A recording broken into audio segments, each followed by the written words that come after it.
Yes, students, in this sense, federations are contrasted with unitary governments. Means this is unitary government and this is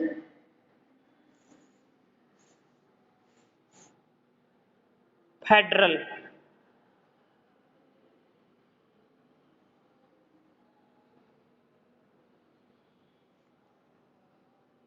In unitary, we have only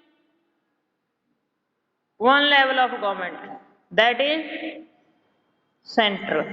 Here we have more than one level of government. One is central and second is regional or state. In central government, in unitary system, either there is only one level of government or the subunits are subordinate. If there are a subunit, they are subordinate of central government. The central government can pass on orders to provincial or the local government. All the decisions or orders are passed by central government. Central government passed in federal form. We have seen central government passed order only on few subjects. Few subjects. Like currency, communication, transport system, as well as defense. On these subjects, the Indian central government takes a decision. Otherwise, state governments are free to take decision regarding other subjects. The central government can pass on orders to provincial or local governments in a unitary form of government. But in the federal system, I have told you, the central government can't order the state governments to do something. State government has powers of its own. It has powers of its own. Clear, bete? Which it is not answerable to the central government. Both these governments are separately answerable to the people. This is the difference between unitary system as well as in federation. Clear? And second question. This is second question, extra question, and its answer is lying here. You have to write in your notebook. Now I am going to explain the features of federalism. Next question is features of federalism. This question is a long question and carrying 5 marks, and you are supposed to write in your notebook and learn it thoroughly. So let me explain. There are 7 features. We will read one by one. I will explain one by one. Let us look at some of the key features of federalism. First feature is that there are 2 or more levels of government. 2 types, like in India we have central government, then we have state governments. 28 states are there, so we have 28 state governments. Then we have each state has its own local government.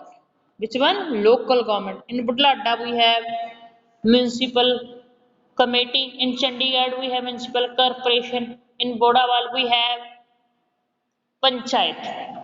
These are known as local level government. Means it is clear in federalism there are 2 or more levels of government. This is the definition of federalism. What is federalism? When we have more than 2 levels of government, that is termed as federalism. When we have more than one, एक से ज्यादा government को ही हम federalism कहते हैं. तो एक तो इसकी ये फीचर है. Second, different tiers of government govern the same citizen. We people, citizen of India, living in India, and some decisions are taken by central government. They are implemented and imposed on Indian people. And some decisions are taken by state governments. We people are living in Punjab, and Punjab government is imposing taxes on us, or some laws are made for us, we are obeying them. So means citizens are same, no doubt that is central government or state government. We people are under, or we people are ruled by central government as well as state government. Is it clear, bete? Means different tiers of government govern the same citizen. Keep in mind, citizens वही रहते हैं, चाहे वो central government ने rule बनाया है उसको भी फॉलो करेंगे, चाहे स्टेट गवर्नमेंट ने रूल बनाया है बेटे. But each tier has its own jurisdiction. Jurisdiction, what's the meaning of jurisdiction? But it is mentioned here, a very important key term.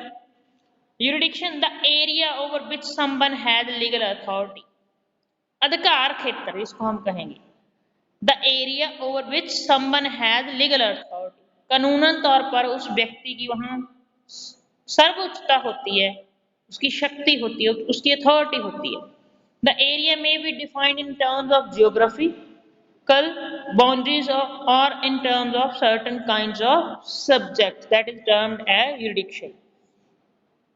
In specific matters of legislation, legislation means to make laws,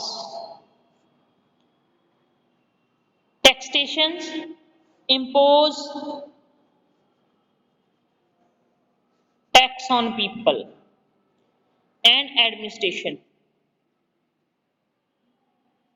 to run the country or state, that is known as day-to-day work performed by governments, that is known as administration. So I think this is clear.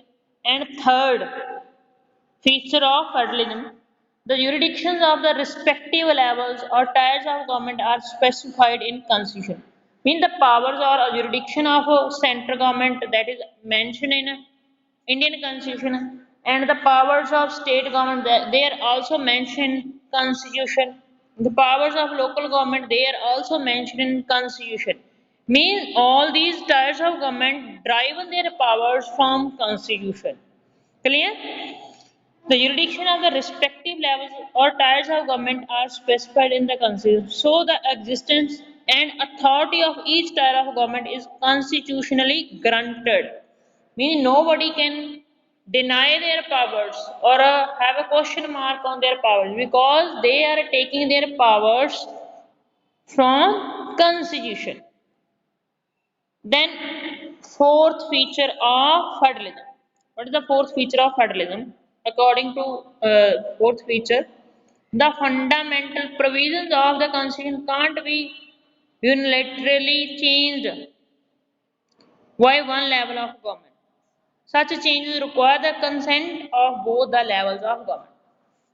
Suppose central government wants to change constitution for its own benefit. It can't. ये नहीं कर सकती. It has to take agreement, सहमति लेनी पड़ेगी state government से. Means both the state governments as well as central government can amend, can bring change in the constitution, but no single tier can bring change in constitution. ना तो ये constitution को अकेले बदल सकते हैं, ना ही ये. अगर constitution में कोई change करनी है तो दोनों MPs भी बैठेंगे and MLAs भी बैठेंगे.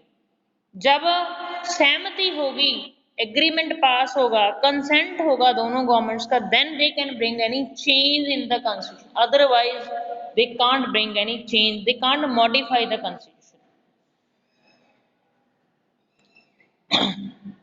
Feature 5. Courts have the power to interpret the constitution and the powers of different levels of the government. We have jurisdiction, and what's the work of we have judiciary, and the work of judiciary is to provide justice to the people according to the laws made by legislative body and implemented by executive bodies. Clear? But is mentioned in constitution. Constitution में क्या कहा गया, कौन से rules and regulation है, इस बात की व्याख्या इंटरप्रिटेशन करने की जो परमिशन है वो ओनली एंड ओनली जो हमारी सुप्रीम कोर्ट है उसको है. मीन्स हमारी सुप्रीम जो है Supreme is powerful. Supreme Court, it dealt with constitution, ये कॉन्स्टिट्यूशन के साथ डील करती है, ये बताएगी कि इस जो लॉ है, इस सेक्शन का, इस आर्टिकल का जो कॉन्स्टिट्यूशन में मेंशन क्या मतलब है. Nobody is allowed to interpret the constitution, Indian constitution, only and only courts have the power to interpret the constitution of India and different powers of the different levels of government. The highest court acts as an umpire. You know what's the meaning of umpire? Umpire is a impartial person who decides.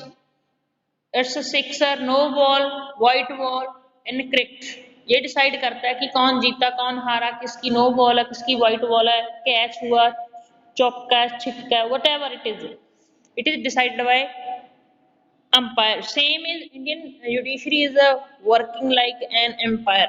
बिल्कुल impartial होके काम करती है, empire की तरह काम करती है. If there is dispute arise between different levels of government in the existence of their respective powers. Suppose there is a dispute between state government, Punjab and central government, or between Punjab and Haryana government, or between Haryana or central government. The dispute is solved by Supreme Court. Clear? Who solved it? Supreme Court. Because it is powerful, it deals with Indian Constitution, that's why. It tries its best to settle the disputes between different levels of government in the exercise of their respective powers. Then we have sixth feature, that is sources of revenue. Because when we want to do any work, we need money, and money comes from people in the form of tax. People pay tax to the government, and this becomes the revenue of the government. And if revenue is lying only in the hands of central government, then it is possible for state government to work. No, state government is not able to do any work of development. It needs revenue. So, no doubt taxes are imposed by central government, but these taxes which are became revenue of the central government, they are distributed among other state governments to perform various activities, to do various works, to implement various development projects. So, sources of revenue for each level of government are clearly specified to ensure its financial autonomy, and the distribution is process of distribution is mentioned in constitution. According to this constitution, the revenue is distributed among various levels of government, central government and state government. Even grants are given to local governments also. Even they have the authority, they have their own authority to impose tax on people, Indian people. They have their own authority to impose tax, and local government has its own authority to impose tax on the people. So, seventh one is the federal system that has dual objects. Dual means double. It has two objects, two aims. Which one? One is provide security to the people, or you can say safeguard. Second is to promote the safeguard and promote unity of the country. Unity of the country. But one aim to maintain unity of the country, and second is accommodate regional diversity. India has different kinds of diversity. Geographically, we are different from one another. Physically, socially, economically, on the base of religion, on the base of language, we have different kinds of language which are spoken in India. I mean, we are different from one another in each form. So, this is the duty of the government, federal system, to maintain unity of the country as well as accommodate a regional diversity. जो हमारे देश में अनेकता पाई जा रही है उसको भी accommodate करना, संभाल कर रखना और unity को promote करना. Therefore, two aspects are crucial for institution and practice of federalism. Governments at different levels should agree to some rules of power sharing to maintain unity as well as to accommodate diversity. It is required to share power among all the communities, all the social groups or political parties so that unity can be maintained. They should also trust that each would abide by its part of the agreement. An ideal federal system has both aspects. Mutual trust, हमको दूसरों के ऊपर विश्वास करना पड़ेगा, and agreement to live together, इकट्ठे रहने का जो एग्रीमेंट है उसके ऊपर भी विश्वास करना पड़ेगा. I think this is clear बेटे.